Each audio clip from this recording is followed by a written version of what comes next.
गिरिराज महाराज से प्रार्थना कर रहे हैं, प्रभु वो तुम्हारे सहारे मेरा जीवन मरण, तुम्हारे सहारे मेरा जीवन मरण, तुम्हारे सहारे मेरा जीवन मरण, तुम्हारे सहारे मेरा जीवन मरण, रखो लाज हमारी गोवर्धन, रखो लाज हमारी गोवर्धन, गिरिराज धरन हमको तुम्हारी शरण, गिरिराज धरण तुम्हारी शरण। ओ गिरिराज धरण हम तो तुम्हारी शरण, रख लाज हमारी गोवर्धन।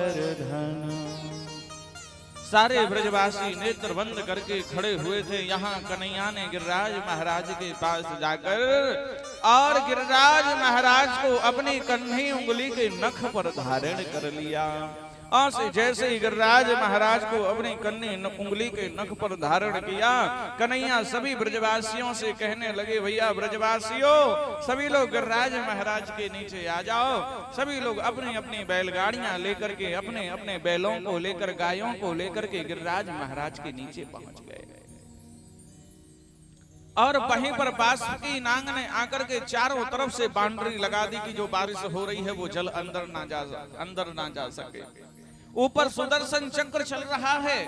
एक तरफ अगस्त मुनि जी अंजलि बनाकर खड़े हुए थे और पूरे जल को पीते जा रहे थे, पान करते जा रहे थे। अच्छा, अगस्त मुनि जी पान क्यों कर रहे थे?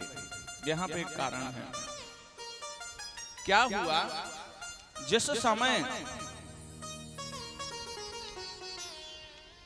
राघवेंद्र सरकार राम जी का राज्य तिलक हो गया, राज्य तिलक होने के बाद में भगवान राघवेंद्र सरकार सभी ब्राह्मणों को भोजन कराते थे।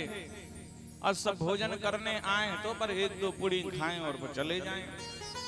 तो सीता मैया ने राघव से कहा, बोले प्रभु अभी तक ऐसा कोई ब्राह्मण नहीं आया जो अच्छा खाए पिए, सब ऐसे ही आते हैं, थोड़ा खाते हैं फिर चले जाते हैं, कोई अच्छा खाने पीने वाला ब्राह्मण बुलाओ।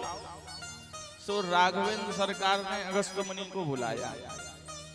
अगस्त मुनि जी तो एक अंजलि में पूरे समुद्र को पीने की सामर्थ्य रखते हैं। अब अगस्त मुनि जी आए और भोजन करने बैठ गए। सो सीता मैया जो हैं छोटी छोटी कटोरियों में सब बढ़िया थाली लगा कर लेकर के आई। अगस्त मुनि जी कहने लगे, मैया इतने में तो हमारा नाश्ता भी नहीं होने वाला, थोड़ा अच्छा लेकर के आओ बड़े बड़े कटोरों में। सो अब सीता मैया थोड़े बड़े बड़े पात्रों में सामान लेकर के आई हैं। अगस्त मुनि जी एक ही कौर में सब खा गए। तुरंत पीछे मुड़ करके सीता जी ने देखा तो फिर कुछ नहीं। पूरा दिन हो गया भोजन करते करते, सीता मैया बनाते बनाते थक गई। अब तो उर्मिला जी, मांडवी जी, सुतकीर्ति तीनों बहनें बेल रही हैं, पूरी निकाल रही हैं और सीता मैया परस रही हैं। 3 दिन व्यतीत हो गए भोजन करते करते, लेकिन अभी तक अगस्त मुनि जी का भोजन समाप्त नहीं हुआ। अगस्त मुनि जी तो भोजन करने में लगे हुए हैं।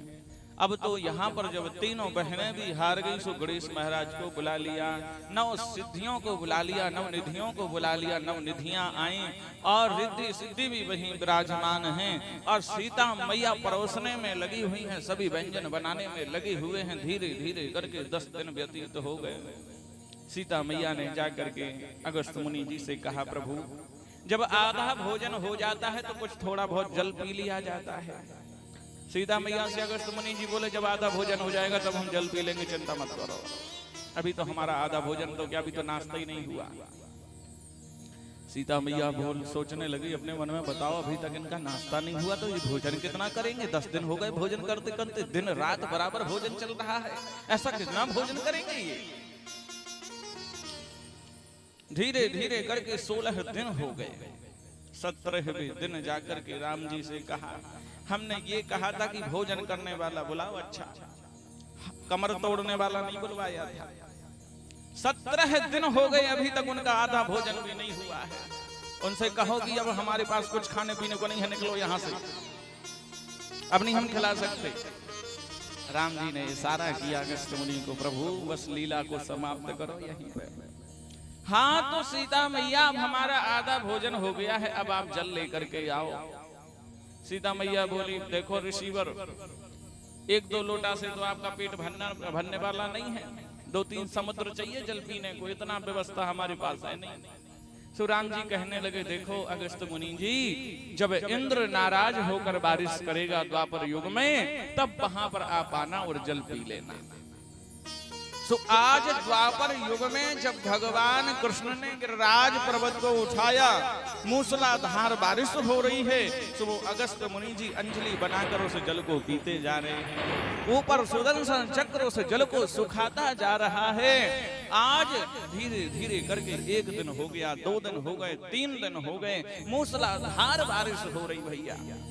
सो यहाँ पे सखाओं ने कहा, मधुमंगल ने कहा, रे कन्हैया देख भैया, लाला तू 3 दिन से सोयो ना, ने विश्राम कर ले। कन्हैया बोले, यदि हम विश्राम करेंगे तो गिरिराज महाराज नीचे आ जाएंगे। सखा बोले, तो तूने का यूं सोच कर रखी है कि तूने अकेले गिरिराज महाराज उठा के रखेगा? अरे भैया देख, हम सबने अपने अपने डंडा लगा के रखे हैं, तू विश्राम कर लेने, हम साथ के रखे। कन्हैया बोले, देखो भैया, यदि हम नीचे हाथ करेंगे तो गिरिराज महाराज नीचे आ जाएंगे। सखा बोले, तो तूने का यूं सोच के रखी कि तू भगवान है? कन्हैया बोले, हाँ हम भगवान हैं। तो तूने ऐसा कौन सा काम किया भगवान बनवे को? कन्हैया बोले, मैंने पूतना मारी, मैंने सक्टासुर मारियो, मैंने तृणाव्रत मारियो, मैंने अघासुर मारियो। सखा बोले कि बाप मरी मराई पूतना में तो 2-4 डंडा हम नहीं मारे, हमारे बीच में भगवान बने हैं, जब विश्राम कर ले।